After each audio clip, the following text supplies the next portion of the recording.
Maka memang khusyuk ini di akhir zaman ini adalah perkara yang akan diangkat oleh Allah Subhanahu wa taala.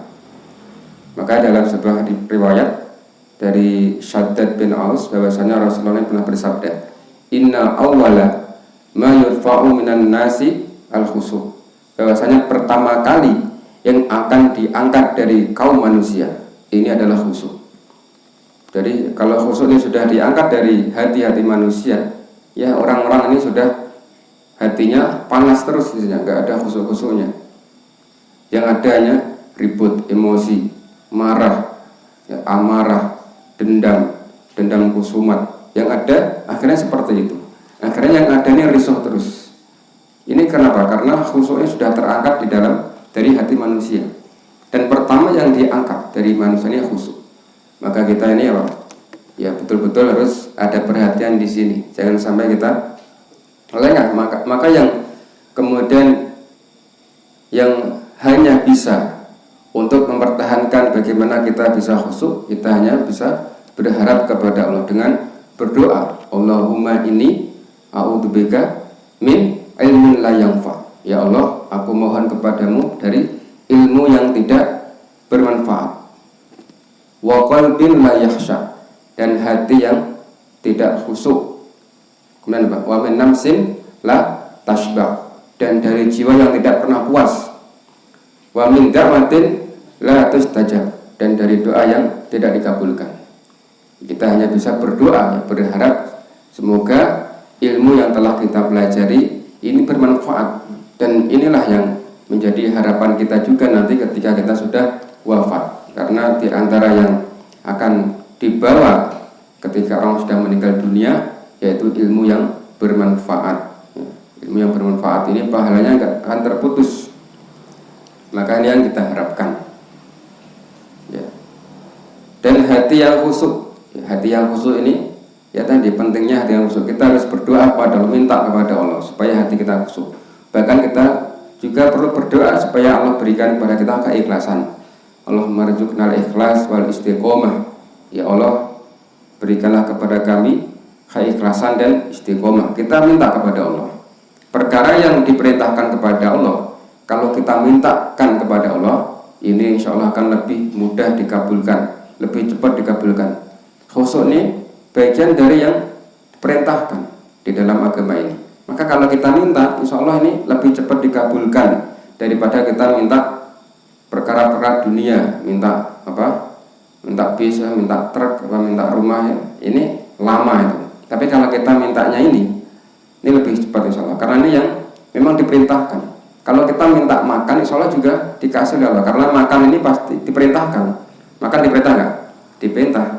Al-Quran ini memerintahkan kita untuk makan. Maka kalau kita minta kepada Allah hanya sekedar makan, itu pasti akan dikasih. Nggak mungkin nggak dikasih. Gitu. Termasuk perkara-perkara yang diperintahkan, khusyuk, kemudian mungkin hatinya bisa hadir. Ini kita minta kepada Allah. Ilmu yang manfaat, ini kan diperintahkan. Ya, ilmu yang bermanfaat ini kita minta. Maka setiap kali subuh kita berdoa kepada Allah, Allahumma inna nas'aluka ilman nafi'an wa rizqan thayyiban wa amalan mutaqabbalan. Ini kita rutinkan, setidaknya habis subuh saja, setidaknya. Ya kita minta ilmu yang bermanfaat, rezeki yang thayyib, ya, dan amalan yang diterima.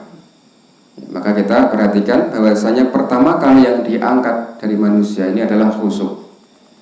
Ya, ini yang penting kita perhatikan sehingga kita akan termotivasi untuk membenahi kekhusyukan hati kita dalam sholat. Ya ini berat ini. Ini berat ya mas sekalian. Jadi ngajak khusyuk ini juga sebetulnya bukan perkara ringan. Jadi kita menyampaikan sesuatu itu hendaknya kita juga harus menata frekuensi diri kita dulu gitu.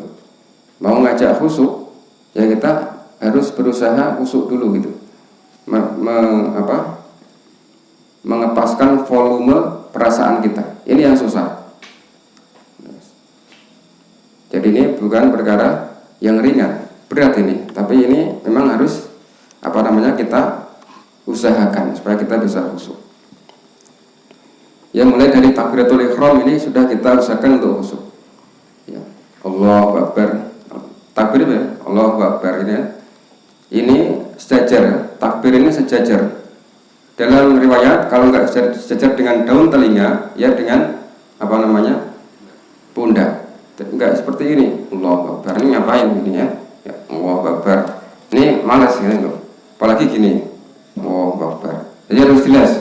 Sesuai sunnah itu apa? Ini tegak sejajar dengan daun telinga ya, ini. Dan ini rileks saja tangannya, jangan terlalu diginikan ya, jangan terlalu dirapatkan, biasa saja, jadi memudah. Allahu Akbar. Nah, mulai dari takbir ini kita sudah memikirkan kekhusyuan kita. Takbiratul ihram itu adalah salah satu rukun dari sholat. Yang rukun itu bacaan Allahu Akbarnya itu yang rukun. Nah, itu sudah mulai kita memikirkan bagaimana kita khusyuk. Kalau kita sudah nyebut Allahu Akbar, Allah Maha Besar, tentunya semuanya ini adalah kecil ya. Selain Allah kecil. Maka kita fokus ya kepada Allah Subhanahu wa taala. Melihat tempat sujud, melihat tanah, menundukkan pandangan kita, hati kita fokus kepada Allah. Lisan kita mengucapkan zikir-zikir dalam sholat, pikiran kita ya memaknai, konsentrasi ke situ. Ini akan menjadikan kita lebih khusyuk. Kalau timbul bisikan-bisikan yang menggoda kita, singkirkan, lawan, jangan dituruti. Harus segera diputus. Kalau tidak akan terus-menerus sampai sholat, assalamualaikum, nggak sadar sudah selesai. Itu kalau dituruti, maka segera putus. Langsung ketika ada yang bisikan-bisikan ya yang berusaha memalingkan kita dari khusyuk, lawan. Langsung kita ingat pada bacaan-bacaan yang sedang kita baca. Ini diantara cara untuk meraih kekhusyuan. Maka yang diantara yang sangat membantu ya kita harus paham apa yang kita baca. Itu harus paham apa yang kita baca. Kita baca Al-Fatihah, ya kita harus paham makna Al-Fatihah ini apa saja.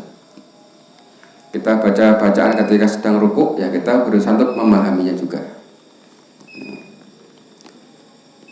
Sehingga kita akan bisa merasakan kekhusyuan di dalam sholat, meskipun tidak sekhusyuk seperti Abdullah bin Zubair, tidak sekhusyuk seperti Muslim bin Yasar, ya kita jauh lah daripada mereka.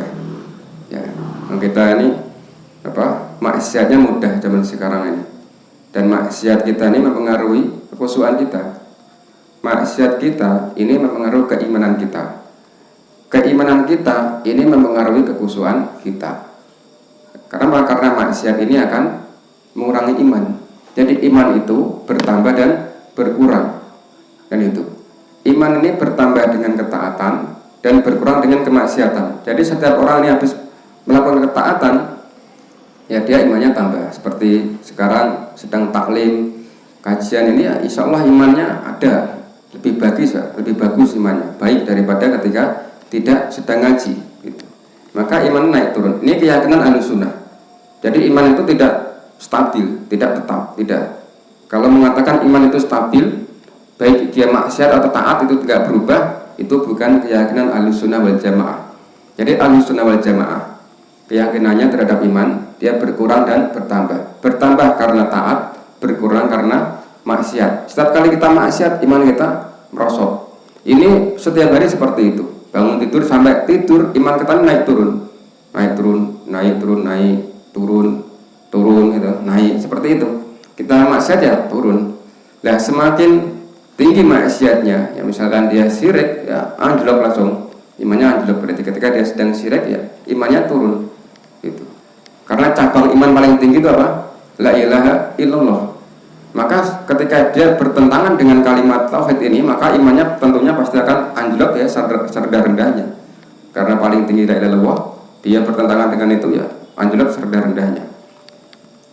Ya, maka pentingnya juga menjaga tauhid gitu.